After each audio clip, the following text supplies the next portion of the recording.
सबसे ज्यादा चर्चा हो रही है मध्य प्रदेश से मीनाक्षी नटराजन का नामांकन खारिज किए जाने की, इस आधार पर कि उन्होंने एक क्रिमिनल केस में की जानकारी ठीक से अपने फॉर्म में नहीं दी थी।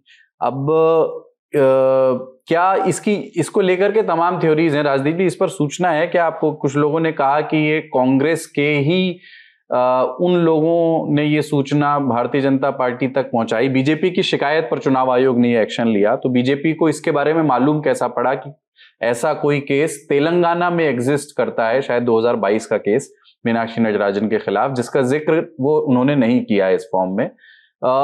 वो कांग्रेस के कुछ लोगों ने पहुंचाया, वो मध्य प्रदेश के थे कि तेलंगाना के थे, या भारतीय जनता पार्टी को अपने ही सूत्रों के हवाले से ये मालूम हुआ? नहीं, ये कोई भारतीय जनता पार्टी को अपने सूत्रों से मालूम नहीं हुआ। ये तेलंगाना से ये बात शुरू हुई। जब मीनाक्षी नटराजन जनरल सेक्रेटरी तेलंगाना में थी, तब उनकी और रेवंत रेड्डी की बनती नहीं थी, और कुछ स्टेट पीसीसी के भी नेता थे, उनसे बनती नहीं थी। उन्होंने कई प्रोजेक्ट्स पर सवाल उठाए, कई जो लोगों को नियुक्त किया गया उन पर सवाल उठाए, तो बनती नहीं थी।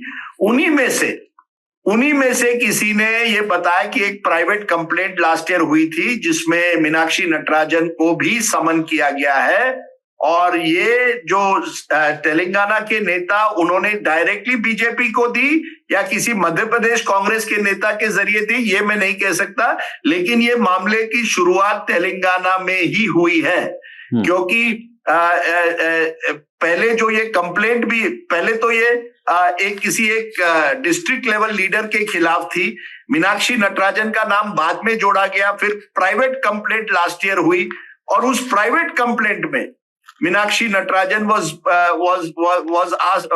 कुछ समन्स दिए गए। अब कि मीनाक्षी नटराजन के किसी एक वकील ने मुझे कहा कि मीनाक्षी नटराजन को तो हमने शोकॉज नोटिस दी थी, उसका जवाब दे दिया था, और कोई कॉलम नहीं था उस नामांकन में कि प्राइवेट कंप्लेंट के बारे में भी जिक्र करना चाहिए, और मीनाक्षी नटराजन को मालूम भी नहीं था कि उनको नंबर 4 अक्यूज्ड बनाने की कोशिश की गई है। तो कहीं ना कहीं उनको अंधेरे में रखा गया होगा, या तेलंगाना के कुछ पीसीसी जो नाखुश थे मीनाक्षी नटराजन से, उन्होंने ये एक तरह से मीनाक्षी नटराजन को ट्रबल में डालने, मुश्किल में डालने के लिए ये बात रखी। हमने इंटरव्यू भी किया है उस महिला से जिसने ये प्राइवेट कंप्लेंट की थी, और वो खुद मान रही है कि हाँ, मैं अफसोस जताती हूँ कि मीनाक्षी नटराजन इसमें फंस गई और उनका नामांकन नहीं आया, लेकिन ये तेलंगाना के ही कुछ कांग्रेसियों ने मुझे प्रॉमिस किया था कि उस एक लीडर जो था, लोकल लीडर, जिसके खिलाफ उस महिला ने आरोप लगाए थे, कि उसको सस्पेंड किया जाएगा, लेकिन सस्पेंड नहीं हुआ, और मीनाक्षी नटराजन को गलत खबर दी गई थी कि सस्पेंशन लेटर इशू हुआ था। तो ये अंदरूनी जो लड़ाई है तेलंगाना में, उसका मुझे लगता है कांग्रेस को नुकसान भुगतना पड़ा है मध्य प्रदेश में। ये तो तय है कि कांग्रेस से लगा है। अगर कमलनाथ उसके कैंडिडेट थे, वो चाहते थे कि वो राज्यसभा में आ जाए, उसके लिए पार्टी आला कमान ने अगर उनको नहीं कहा, तो कहीं ना कहीं एक पूरी तरीके से कांग्रेस के अंदर एक धड़ा ये चाहता था कि मीनाक्षी नटराजन जो है वो राज्यसभा ना आए। अब इसमें कांग्रेस के मध्य प्रदेश के नेताओं का शामिल होना, उसमें तेलंगाना के कांग्रेस के नेताओं का शामिल होना, ये बिल्कुल तय है, क्योंकि इसकी जानकारी कोर्ट में लोगों के पास इतनी नहीं थी कि इस तरीके का कोई केस है। जैसा राजदीप भी बता रहे थे कि एक प्राइवेट केस है, उसमें उनको बाद में उनका नाम जो है वो जोड़ा गया, और शायद एक कांग्रेस ने सफाई में यही कहा है कि कोई एफआईआर नहीं थी उनके खिलाफ। एफआईआर नहीं है, लेकिन कोर्ट का सम्मन, याचिका में उनका नाम है, कोर्ट से उनको सम्मन आया है। तो ऐसे में, और जो चुनाव आयोग से भी जानकारी आई है ना, उसमें यह है कि जो वहां पे नामांकन भरा गया, उसके बाद मध्य प्रदेश चुनाव आयोग की तरफ से उनको कहा गया कि आपने अपना, इसमें हमको जो एक कंप्लेन आई है, वो कंप्लेन ये है कि आपने अपने ऊपर एक जो केस है उसके बारे में जानकारी नहीं दी है। आप इसको क्या करेक्ट करना चाहेंगी? तो मीनाक्षी नटराजन की तरफ से कहा गया कि नहीं, मेरे ऊपर कोई केस नहीं है और ये झूठी कंप्लेन है।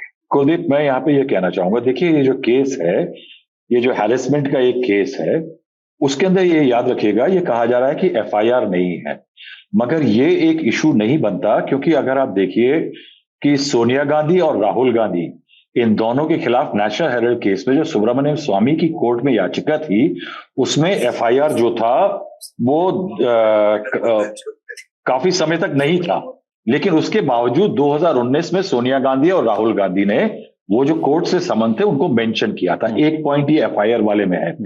इंटरेस्टिंग चीज यहां पे ये है कि इस केस में मीनाक्षी नटराजन एक्यूज नहीं है, शी इज अ रेस्पोंडेंट। अब क्राइसिस यहां पे ये आ रही है कि ये जो आपका section 33 of representation of people's act है, इसके अंदर एक बहुत ज्यादा एम्बिग्विटी है डिस्क्लोजर्स को लेकर के, कि आप किस केस को रिपोर्ट करते हैं जिसमें 2 साल से ज्यादा सजा हो सकती है। और इस सब को लेकर के जो हो रहा है ना, जो चार्जेस फ्रेम हुए कि नहीं, अब चार्जेस कब फ्रेम होते हैं किसी केस में? जब चार्जशीट हो जाती है और उसके बाद चार्जेस फ्रेम होते हैं ना। तो क्या है कि ये एम्बिग्विटी जो है ना, ये एम्बिग्विटी इसके पीछे है।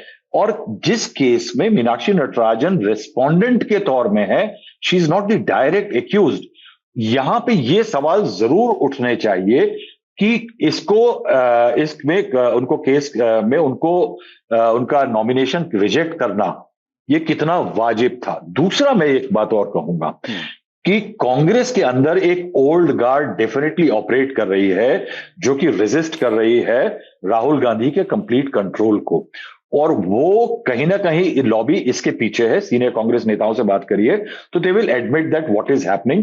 ये जानकारी आई, कांग्रेस के नेताओं के होते हुए बीजेपी के पास गई, ये ट्रिविया है, लेकिन मूल भावना ये है कि राहुल गांधी की जो ओल्ड न्यू गार्ड है, मीनाक्षी नटराजन उसकी मेंबर है, उनके कैरियर को सेबोटाज कर दिया गया है इस जगह पे।